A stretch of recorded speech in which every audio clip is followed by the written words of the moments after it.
When the plane meets a bomb like a big pizza pie, that's airport. When the mistress shines due to you knocking her up because you had too much wine, that's airport. Wheels go round, round, round, round, round, round, round, round. George Kennedy will frown, that's airport. An old lady will sneak on board, she's the fabulous board, that's airport. When you dance down the street with a penny divorce at your feet, that's airport. That's airport! Stop! Jesus Christ!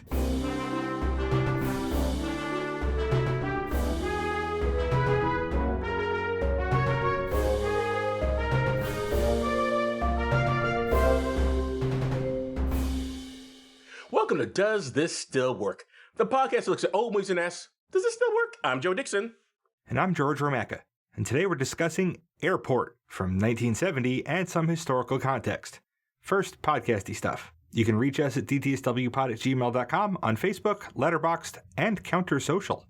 Please tell your friends about us and leave 5-star ratings everywhere. You can pick what we watch and get extra per episode content by funding us on Patreon for as little as $1 a month at patreon.com/dtswpod. So Joe, take us back to 1970. Ladies and gentlemen, welcome aboard Does This Still Work? Episode 153, with service to the 1970s film Airport. We will focus on Chicago publications because that is where the picture is set. First up, travel to the airport. This is from the Chicago Tribune headline, George. Public transportation to the airport. As anyone who has seen this film or flew on planes 52 years ago well knows, you had free reign in the airport. Actually, getting there was more of a challenge. In Chicago, the city government of 1970 wanted a federal grant to make it easier for a person to get to O'Hare International Airport without being bogged down in traffic.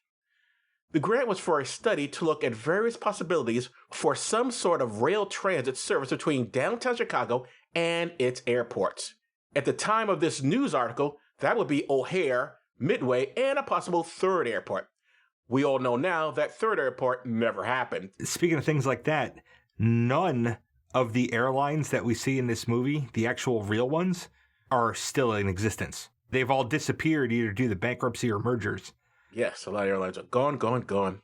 Chicago is still a two-airport town, as is New York, actually. Chicago has rapid transit to its airports now, but why didn't they plan that from the beginning? I will quote. Besides a need for more money to extend the rapid transit route, the proposal to provide the direct airport service would be more complicated than appears at first glance. To enable the city to build the present line to Jefferson Park, the Chicago Transit Authority adopted an ordinance on May 11, 1967, agreeing to an objection by the Chicago and Northwestern Railway. That agreement provides that rapid transit will not be extended beyond Jefferson Park because of the danger that the service might place the Northwestern, as a private company, in an unfair position of having to compete for commuters with the public operation of the CTA. End quote. The article also covers debate over installing a people mover. That's right, kids. At one time, you were expected to walk your butt all the way over to the other side of the airport, luggage and all. Conveyor belts for humans didn't exist yet. George, old as I am, I've never been to an airport where they didn't have a shuttle or people movers.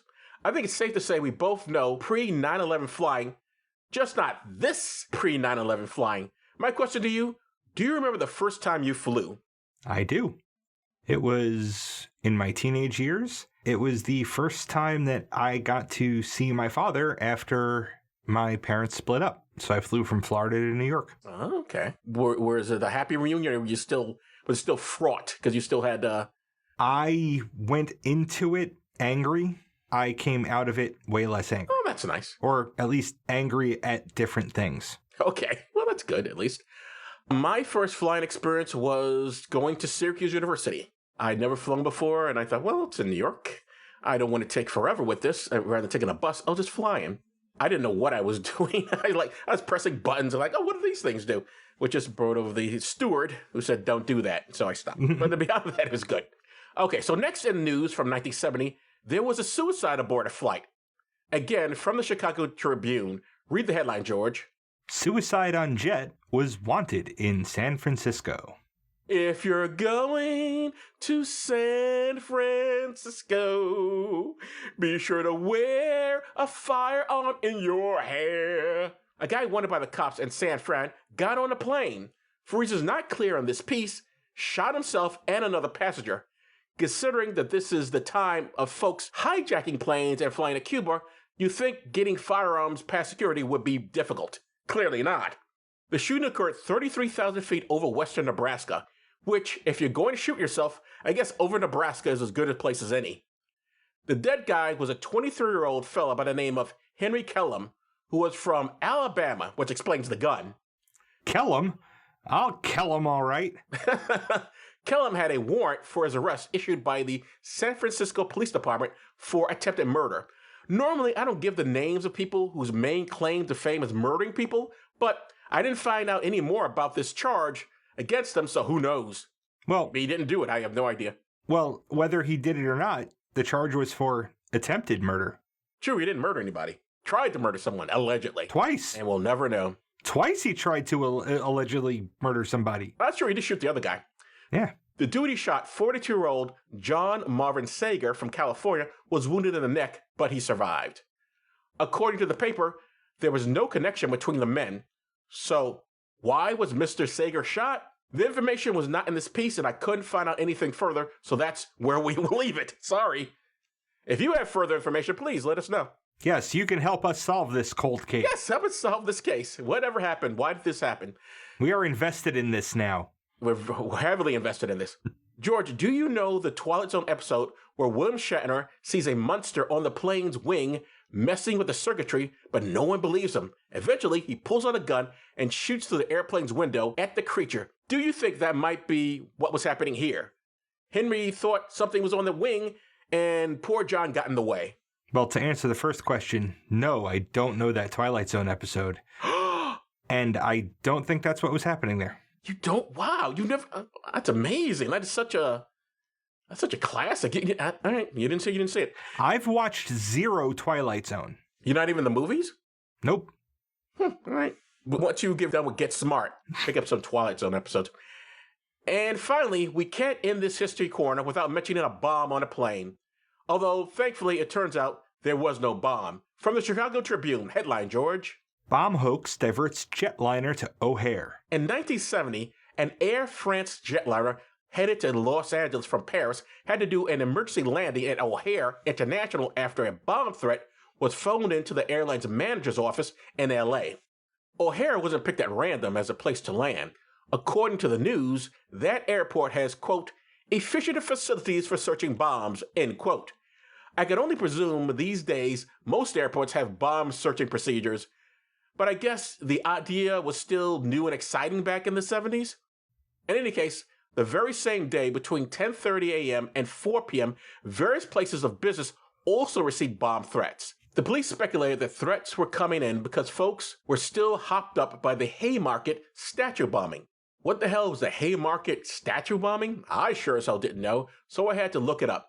A left-wing terrorist group called the Weather Underground blew up this statue, which was a monument to 7 policemen who died in the 1886 Haymarket riot. We know it was the Weather Underground because they took responsibility for it.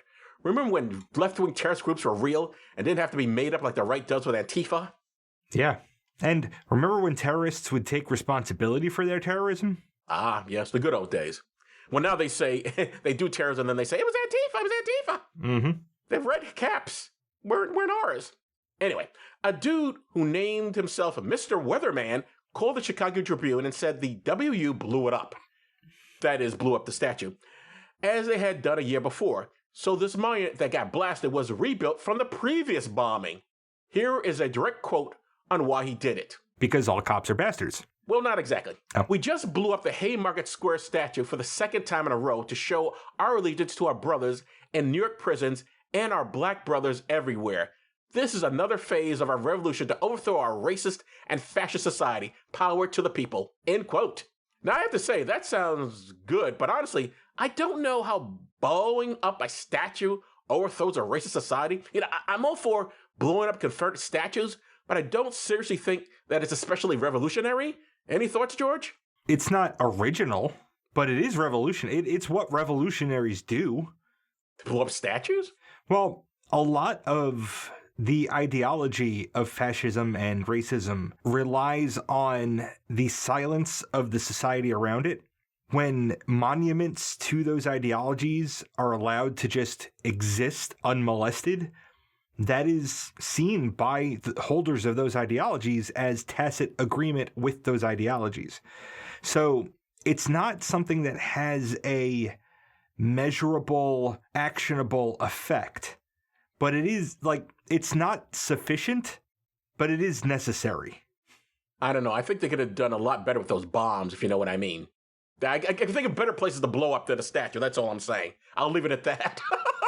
Well, I'll go slightly further. I know all kinds of better targets to bomb and blow up, but the thing is, we didn't know that those were the targets then. Oh, the other ground knew what their targets were at the time. They don't know what my targets are now. And they could have taken those targets out then, and we wouldn't have to deal with them now. Agreed. Now let's move on. Okay, George, tell us about Airport. All right. This was written and directed by George Seaton, also directed by Henry Hathaway, uncredited for the outdoor winter scenes, and based on the eponymous novel by Arthur Haley. George Seaton has written and directed a number of famous films. Perhaps the biggest of all is Miracle on 34th Street. Airport did better box office, but more people have heard and seen Miracle than they have Airport. This is what happens when you make a Christmas movie. Your picture is more likely to be played once a year at the very least. Mm-hmm. So keep that in mind if you ever make a movie, George. Do a Christmas movie. Other works I recognize from Mr. Seaton is his two Marx Brothers movies, A Day at the Races and A Night at the Opera. He was a contributor to The Wizard of Oz. I don't know what parts he contributed, but IMDb says he did, so I'm mentioning it. He lent them a funnel to use as the Tin Man's head. I presume that's a joke? Yeah. Okay. He contributed hardware to the Tin Man. That's the punchline.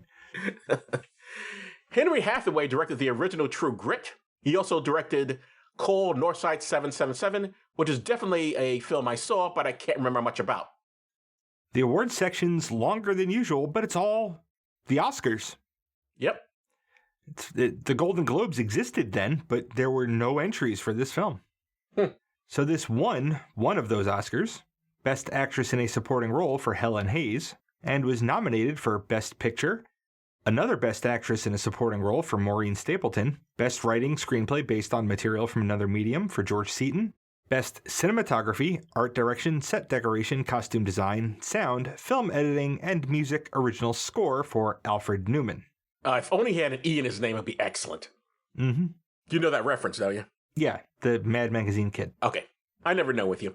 Alfred Newman is a part of a family of movie composers who has been nominated for more Oscars than any other family, with 95 as of this episode. And when I say Newmans, think of Randy Newman, who is Alfred's nephew, not Paul Newman, who is not related to any of these people. Okay, then. Blurbs. IMDb. A bomber on board an airplane, an airport almost closed by snow, and various personal problems of the people involved. Okay. That's terrible. No, it's accurate. Well, it's just like, I don't know. It's not complete sentences by any stretch. It's grammatically atrocious, but it's accurate. Oh, that's where you want to go by, okay. And then Amazon has to do the fucking Amazon thing. Oscar winner Helen Hayes and Burt Lancaster had an all-star cast in this gripping film about the manager of an international airport who struggles to rescue a bomb-damaged jetliner. Sure. Yeah. Characters. Airport staff. We'll start with Mel Bakersfeld. Beset upon from all sides by incompetent bureaucracy, insufficient budgets, prickly in-laws, and his own conflicting loyalties to family and function, he somehow manages to keep Lincoln Airport from imploding. Played by Burt Lancaster. This is our first Burt Lancaster movie. I've seen him in a bunch of stuff, though. My favorite is Sweet Smell of Success, but I've also seen him in Tough Guys, The Island of Dr. Moreau, Judgment at Nuremberg, Sorry Wrong Number, and The Killers. Then we have Tanya Livingston. She's a compassionate, competent secretary/assistant manager type. Whatever her job function, she's good at it and looks great while doing it.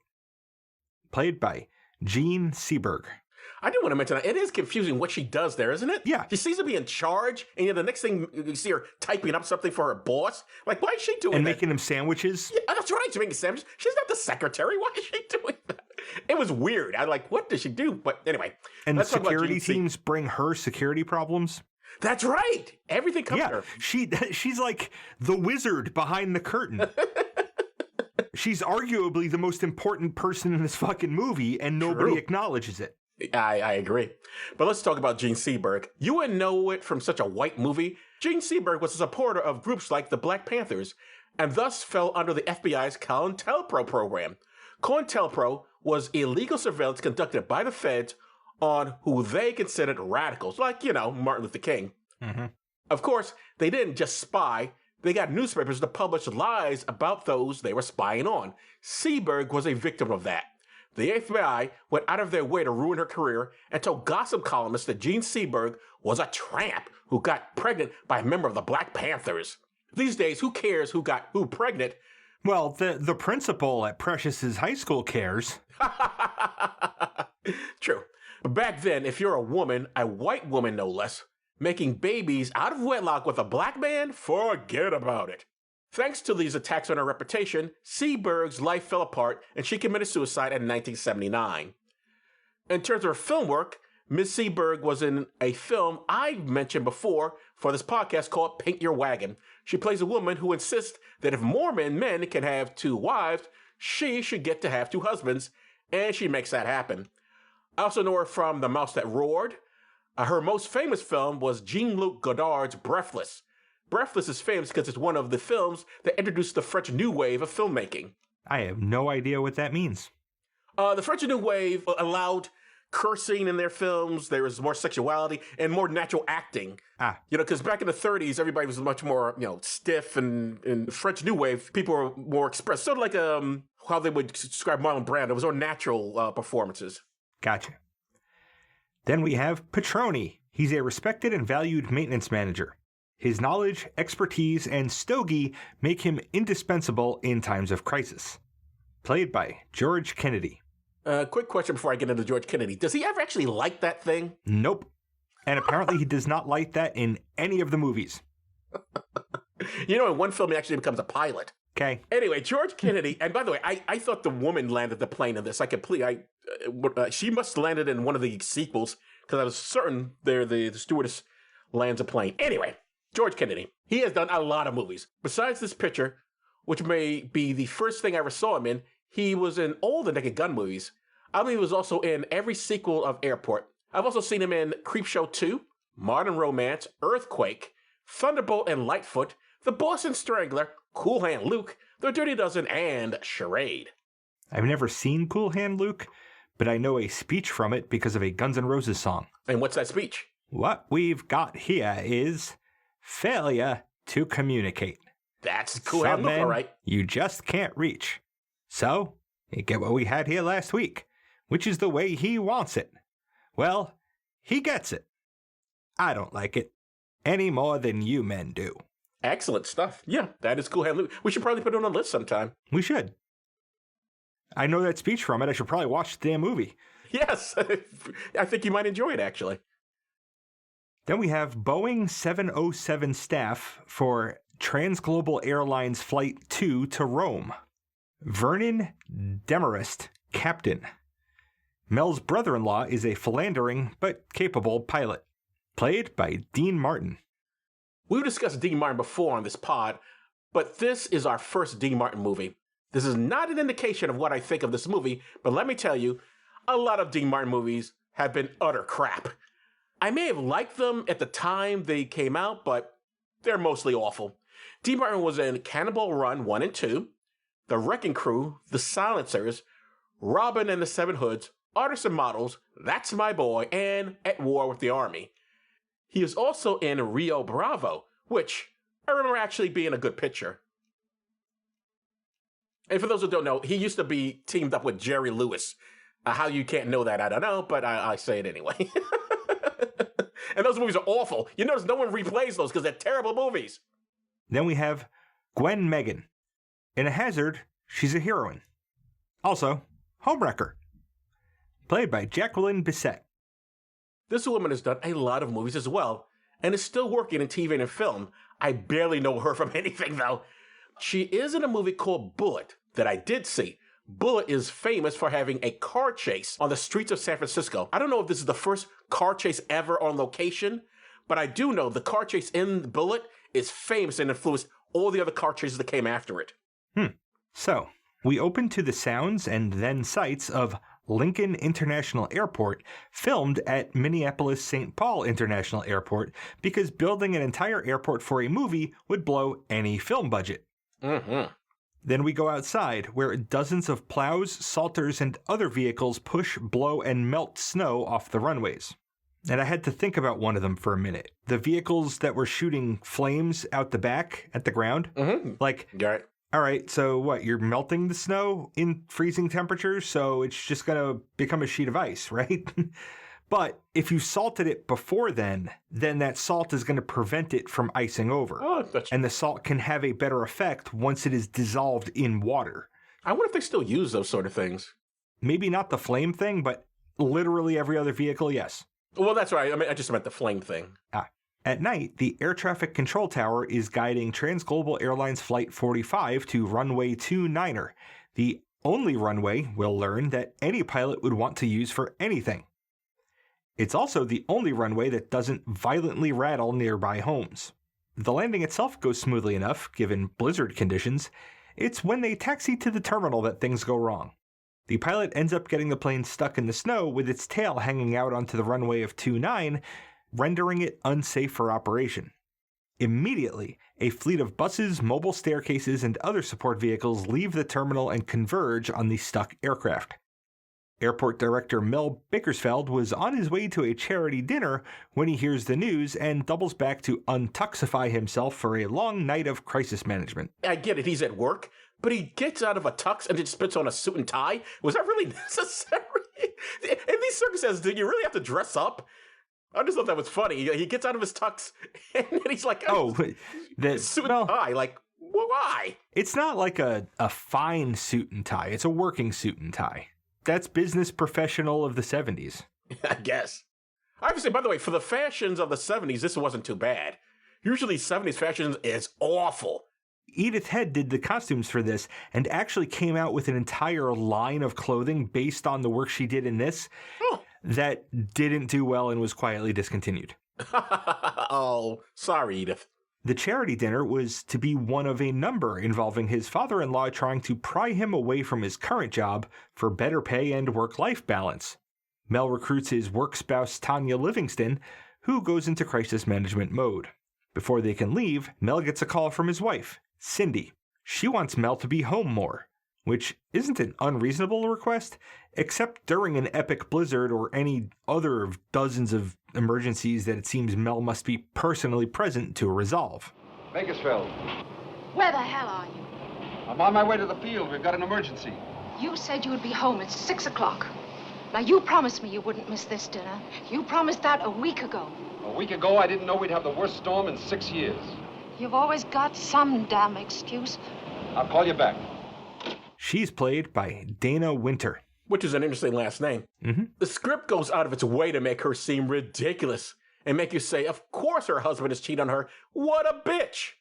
For the film work of the actress, I've only seen her in the original 1956 version of Invasion of the Body Snatchers. But she's unfairly presented. I mean, come on. You say, of course her husband is cheating on her.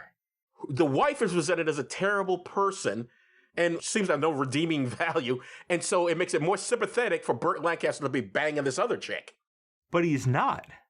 But I believe he has. The implication is there because she says, you never promised me anything. This is the Gene Seberg character I'm talking about now, not the wife. Yeah.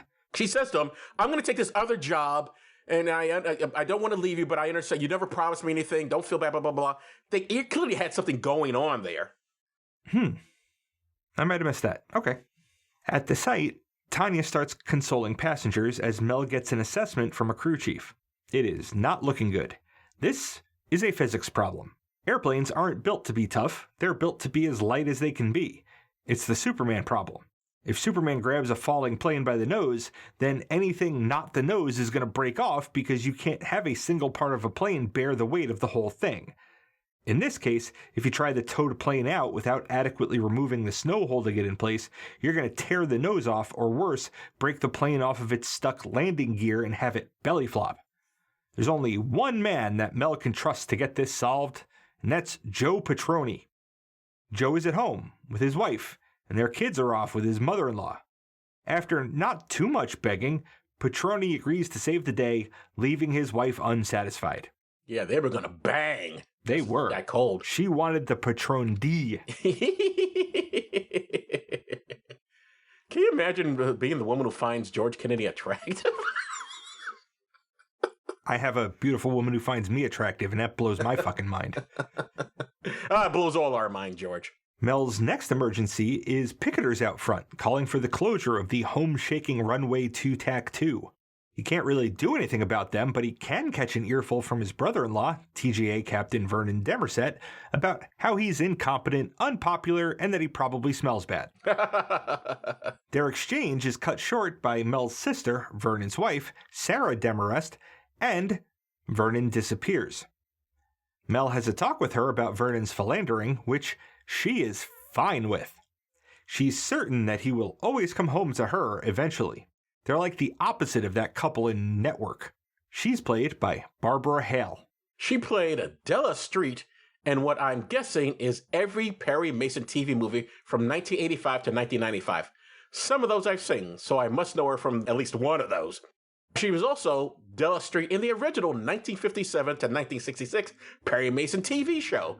Some episodes I've seen, so that counts. Her film look, however, is a mystery to me, beyond this.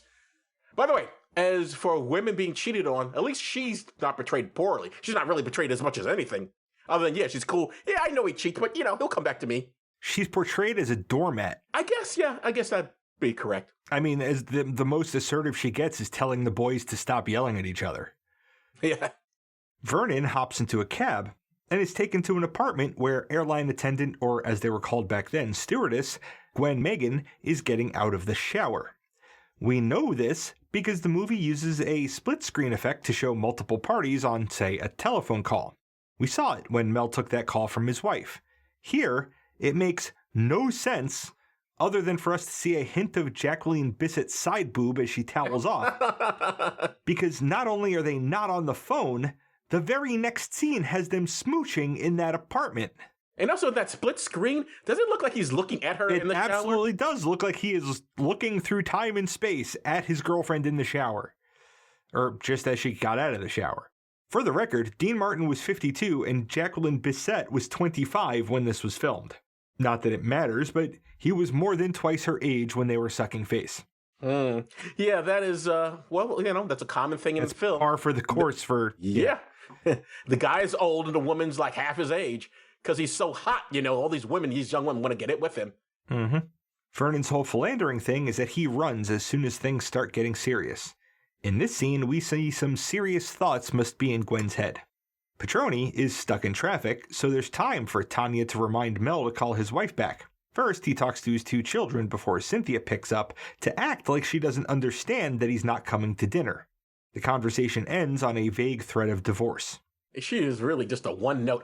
You got home, and it's like completely not understanding. And it's ridiculous. She literally knows there's a storm out there, and she knows what her husband does for a living. Of course, he's not home, and she is pissed. Mel is called out into the field again, where Vernon is proposing to use the plane's engines at full power to break her free. At present, that is an insane and dangerous proposition. Vernon is all, well, fine, but you better come up with something because I'm not using Runway 2 Tac 2. Tanya, napping in the director's office, is awoken to meet a 70-year-old con artist at a Quonset, the Stowaway. Nobody ever suspects little old ladies. I'm telling you, they're dangerous. This one isn't dangerous so much as cunning, though if she were alive today, she'd be scamming people via social engineering. She's played by Helen Hayes. Helen Hayes is the first woman and second person to be an EGOT winner. EGOT is someone who has won an Emmy, Grammy, Oscar, and a Tony Award. Isn't Whoopi Goldberg one of those? Yes, she is. All right. Composer Richard Rodgers is the first person to win all 4 of those awards. The Hayes Theater on Broadway is named after her.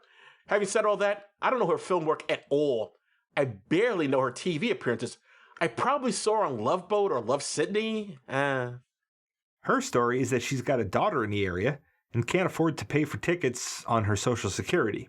She's more cunning than she lets on and uses her old lady status to get away with things. She takes to Mel, less so to Tanya, who sees through her charm. When she's put on a plane back to the LA from which she came, it doesn't take long for her to ditch her escort and end up on TGA Flight 2 to Rome, on which the last half of the movie will take place. We're not there yet. First, we have to meet the man who will set off the second inciting incident, which was mentioned in both blurbs. D.O. Guerrero, by trade, is a building contractor and explosives expert. He's also broke, desperate, and in possession of some stolen dynamite. He's played by Van Heflin. He did 2 TV movies after this, but Airport is his last big screen role. In terms of stuff I've watched of his, Airport is it. We see him in his apartment, ballsily smoking a cigarette while he assembles a quick-triggered suitcase bomb using dynamite that he stole from his last job. He goes to a coffee shop to say a different goodbye to his long-suffering wife than she's expecting from him. Inez Guerrero has been keeping them afloat as a waitress while her husband slips into a despondent psychosis. She's played by Maureen Stapleton. Of her films, I've only seen Plaza Suite, Interiors, Summer 42, a film we've mentioned previously as well, Bye Bye Birdie, and A View from the Bridge. He tells her he's taking a bus to a new job, and she implores him to not argue with his new bosses. He is lying. He goes from there to the airport and buys an excessive amount of insurance for his briefcase, planning to blow the plane up over the Atlantic in a way that makes it difficult or impossible to recover the wreckage, bodies, or anything that would void the insurance policy. That flight is TGA Flight 2 to Rome, which has been delayed an hour due to weather. After work, Inez comes home and finds a letter from TGA apologizing for overcharging him for a plane ticket with a $3 refund check. She begins to think something horrible is going on and tries to get flight information from the airline over the phone, but that gets her nowhere. Yeah, they say we can't give out that information. We don't know who's on the plane. We watch as an airport board member threatens to shut this entire thing down if they don't stop using Runway 22 and blowing off Mel's criticism that they wouldn't have to if they had enough funding for proper snow removal equipment. Did you consider that scene important or padding? Padding. It doesn't play much of a part in the plot. No, it's there to set up a one-pin knockdown later. Like when they're like, the board has decided we're shutting down immediately. Yeah, we've got a bomb on a plane and we need to bring it back for an emergency landing. You really want to do that right now? No? Okay. Bye-bye. It's not really a joke. It's just a fuck you to bureaucracy. I guess. As they wait for their passengers aboard Flight 2, Vernon and Gwen have a talk about their feelings. She tells him that she's pregnant and that she'll be fine without him because she doesn't want to make things difficult for him. He's willing to pay for an abortion and not just a back alley coat hanger type, like in Sweden with doctors and stuff. Gwen doesn't want that, and not because of any religious reasoning. She just doesn't want an abortion. Unexpectedly, to her even, she found herself looking forward to carrying it, though not to raising it herself. She'll put it up for adoption.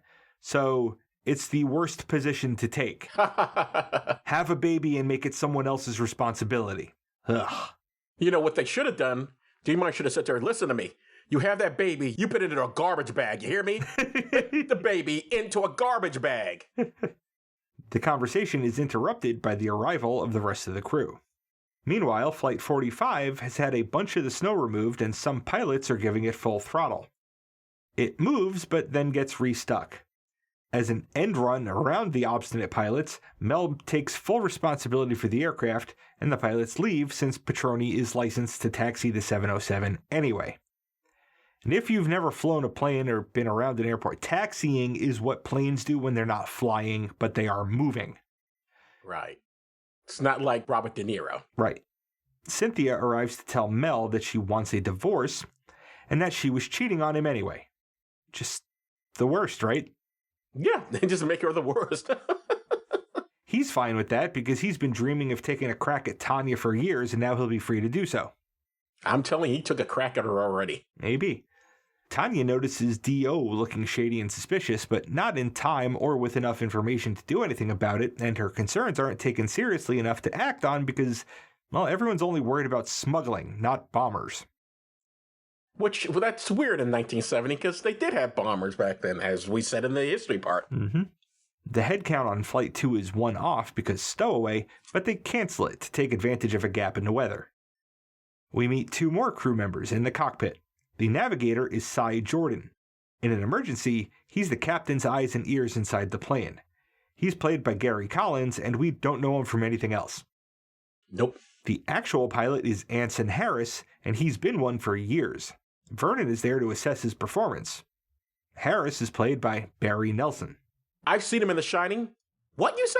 Didn't we do Shining for this podcast? No, we didn't. What, is that your Mandela effect thing? No. I figure you thought that we did it, so I'm getting ahead of you. Ah. Or maybe one of our listeners. Somebody thinks we did, and I'm telling you, we didn't do it. Everything happens in such a way that by the time Inez gets to the pre-2001 accessible to non-ticket holders boarding area, she's too late. Shortly after takeoff, Tanya realizes that their stowaway is on that plane, and the aircraft crew is able to confirm that. Our stowaway is making small talk with the seat next to her. So you play the oboe. My late husband played the violin. Not professionally, but he was very good. He once played the Minute Waltz in 58 seconds. Ba-da-ba-ba-da-ba. Yeah, I didn't get it. The Minute Waltz. Yeah, I know. I guess I did get it. I didn't laugh. And not long after that, airport security finds Inez walking around in a stupor and brings her to Tanya.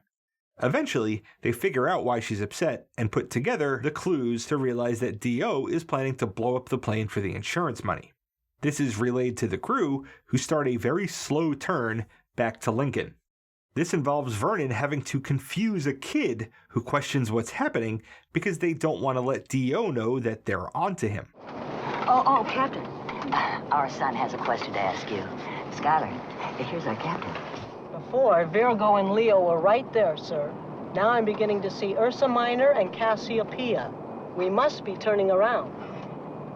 You have a young navigator here. Well, I'll tell you, son.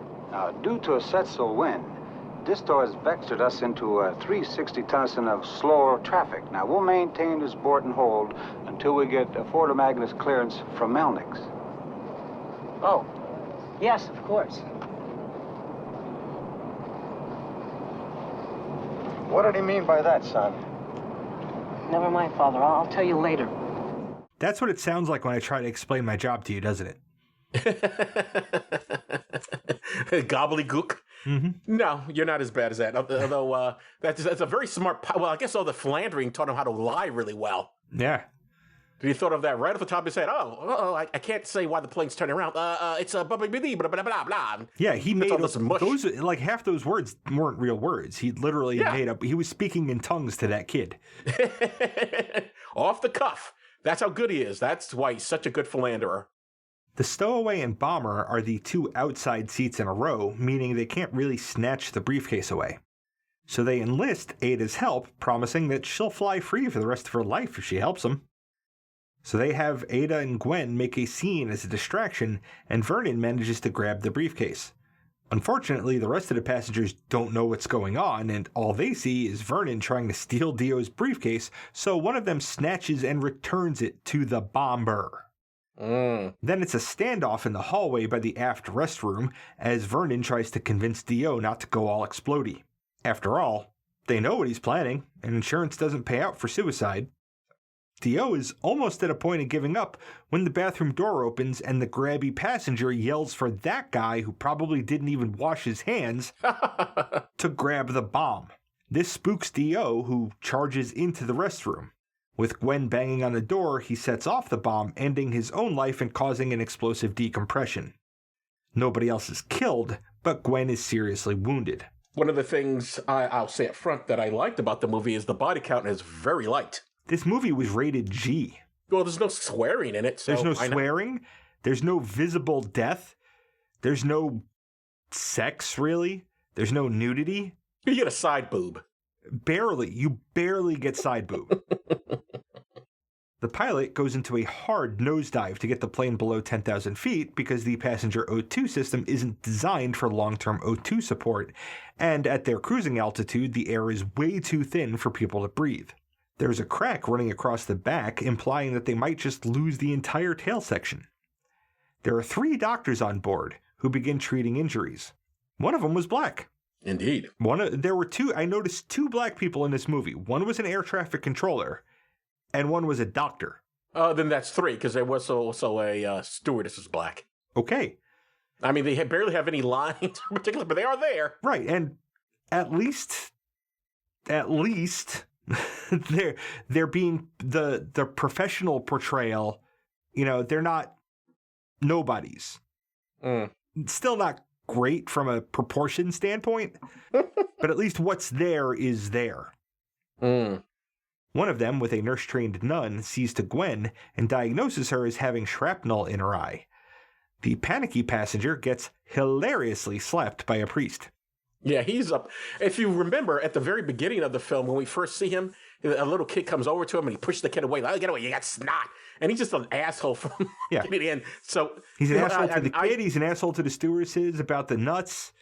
Yes. Then he's panicky to where Captain slaps him. And then he complains about that to Cy. And Cy's like, you're going to get slapped again if you don't knock the shit off. And then the priest does slap him. He's also the one who gives back the case to the bomber. Yeah, he's just the worst. Him and Cynthia belong together. The conflict now becomes how to get Flight 45 out of the way because Flight 2 is going to need all the runway that 29 can provide in order to land. Fortunately, the ground staff have been digging and shoring up under the wheels. Mel isn't taking any chances and has the plow vehicles on standby to shove that plane out of the way, even if it means breaking it into pieces. But luckily, Petroni has the instincts and knowledge and is able to use the engines to thrust the plane out of its stuck spot, taxiing out of the way barely just in time for Flight 2 to land. The passengers, now safely on the ground, are brought into the terminal where Inez hysterically apologizes, sobbing until Tanya grabs her and hugs her. Vernon stays by Gwen's side, not even noticing that his wife was there waiting for him. His very concerned wife hears the news that the plane that her husband is, well, he's not flying it, but he's a person on it. He's helping the pilot, or does the pilot, evaluating him.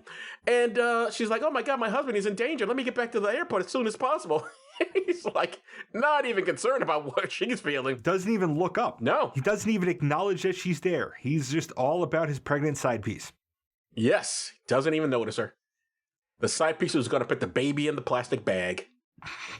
In the morning, they survey the damage, and it's something like a 4-foot hole in the fuselage. Tanya and Mel have been up all night, but they are too wired to sleep, so they go to get breakfast. Also, they are totally going to bang because he's a free agent now. Right, they're going back to her place to have breakfast, if you know what I mean. The end. The end. All right, George, does this still work? Is it fair of me to say no? Like, is it fair of me to say no because of 9/11? Because nothing about the way that airport is reflects how airports are anymore. Absolutely. Yeah, I'm going to have to say no just because it's supposed to be a believable universe that you're looking at, and it's unbelievable, but it's not the movie's fault that it's unbelievable. Time just moved forward, and technology moved forward, and the world situation moved forward, and left that movie behind. I don't think that, well, you asked if that was fair, and I don't think that's a fair criticism. Well, you have to put it in the time it was made. We've done this before. Yeah. Why can't you just judge it as a 1970s movie? If it is it a 1970s movie that we can still watch today and enjoy for all of its certain datiness? Because God knows you're right, the airports don't work like that anymore. Well, on that, in that context, I did find myself enjoying the movie. Like, it wasn't paced badly. It had a lot of moving parts to it. It wasn't a bad movie. So I did enjoy it, and I could enjoy it even with the anachronisms in it. I guess caveat that it's a 1970s movie and you have to understand that when you're watching it, sure, maybe it still works. Well, that's certainly my position. I think it completely works. I thought this was a very entertaining film. I was surprised because I went into this You remember, there are 4 sequels to this, and they increasingly get more absurd as they go along. So I know all these persons. I saw all of them, and I can't remember which was which one was a really stupid one. Because I swear, there's one where the stewardess lands the plane. I'm positive of it. I know there's one where George Kennedy lands the plane. For some reason, the plane keeps messing up whenever George Kennedy is around. Maybe he's the one causing it. I thought this was thoroughly enjoyable, even though the other sequels get increasingly ridiculous. But this is the first one. This first one is very good. You care a little about the characters. You get a little bit of background on them. You know who they are, where they're coming from. Some of them are more caricatures than others. But overall, I thought I was entertained. I thought it was a very good story. Yeah. Dated, absolutely. But again, it's set in 1970, and as long as you take that caveat, I think it still works. Alrighty. So it still works. Yeah. I thought it was I was surprised how much I enjoyed this picture, actually. Yeah, so was I. Yeah, I thought it was going to be campy as hell, and it's like, no, this is actually pretty decent. Yeah. Like I said, I because I saw all the others, like, what was it, Airport 75 and Concorde 77, it's really, really bad rip-offs of this film, just the endless sequels they kept doing of it. I remember those, I guess, better than I remember the original one, because this came out in 1970. Yeah. So it means I would have seen it on TV probably when I was like, I don't know, 4 or something. Maybe it's, I think, 74, 75 or something. And then they would rerun it several times over the years. And I would see it, and I just did not remember it being like, oh, this is actually pretty entertaining. And also, a lot of it probably just went over my head as a kid. Yeah. And watching this, actually, I have a better appreciation of Airplane now. Oh, okay. And now it makes more sense to you or something? Why you have a better appreciation? I have context now. Oh, okay. Like the slapping thing, it was funny on its own. Like when they make the line and they're slapping the lady. But yes, okay. Guy gets slapped a couple of times in this movie and you cheer every time it fucking happens. So it's a really enjoyable picture. I was genuinely surprised. And not for nothing, the score was fucking beautiful. Great score, yeah. Yeah, it really. Well, that's why that family wins all those Oscars. Yeah, and it had it had a really good feel to it the entire time, just keeping you in the action. Yes, absolutely. And what another thing I really appreciate about the picture is that even though Petroni is the only one who could possibly do this, it's really everyone in this film is highly competent. Yeah. Which I like. I like it in a movie where it's just like one guy does everything and everyone's just like, oh, I don't know what's going on. Oh, we've got to listen to him. I've never liked the Sherlock Holmes model of telling stories where just one guy's brilliant, everyone's a doofus or not as smart as him. I like this. Everyone can do their job. Everyone's very intelligent. Everyone knows how to do their job. I like that. And they're working together as opposed to like they're fighting with each other to try and get stuff done. They even make a point of that. Petroni pulls together teams from a bunch of different airlines to try and unstick this one because if the runway's shut down, they're all fucked. Yeah. They all might as well work together. That model, that singular hero model, like Mel is absolutely competent, but what he does is he surrounds himself with competent people. Right, yes. You know, he does the opposite of what Donald Trump does. An incompetent man, he surrounds himself with incompetent people. The weirdest part is our observation of who Gene Seberg is in that airport. She seems to do everything. She should really be the one running the aircraft, actually, or running the airport, because she is everywhere doing everything, and every problem is brought to her, which is weird. Which is, again, like, it was very confusing for me when you see the scene where, I guess, all of their bosses come in and she's, like, typing up that memo, whatever it is. I'm like, why is she doing that? It seems like that would be her job. It seems like that would be the secretary job, and she's definitely not the secretary. Yeah. Unless it's one of those jobs where, like, they lay people off, and she's just doing all the different jobs for all the laid-off people, because they don't want to pay a salary for them, so it's like... She's probably not a secretary. She's probably an executive... Oh, she's definitely not a secretary. She's probably an executive assistant. Anyway, good film. Yep. And we both enjoyed it, so we both say it works. So, George, this is what's coming up next. This was a Patron's Choice episode, and the poll for next month's film is already up on Patreon. The choices are Last Tango in Paris, 1972, An American Werewolf in London, 1981, and Once Upon a Time in Mexico, 2003. Werewolf in London. I can promise you at least in 2 of those, lots of fucking. I won't tell you which 2. It would have to be Last Tango in Paris and American Werewolf in London, because I don't think I don't remember any from Once Upon a Time in Mexico.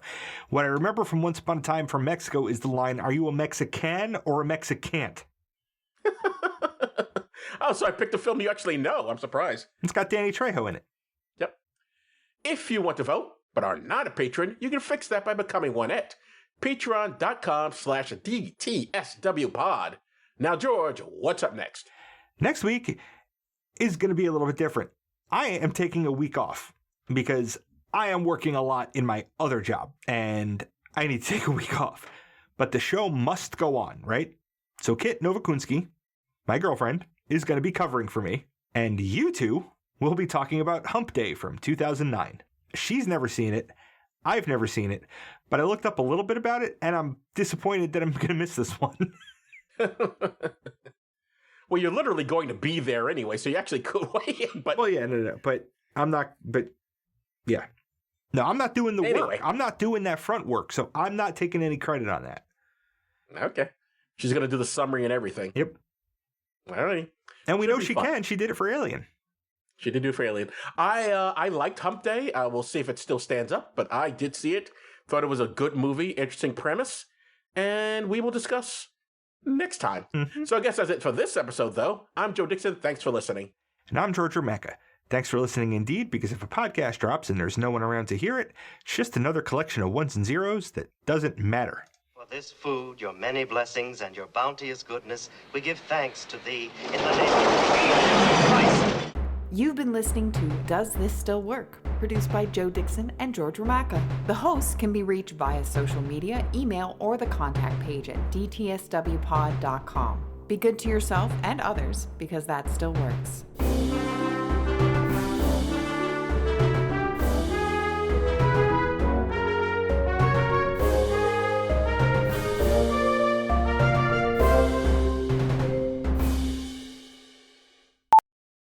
Sorry, sound like it was going to it didn't happen. No, I saw that, and I hate when that happens.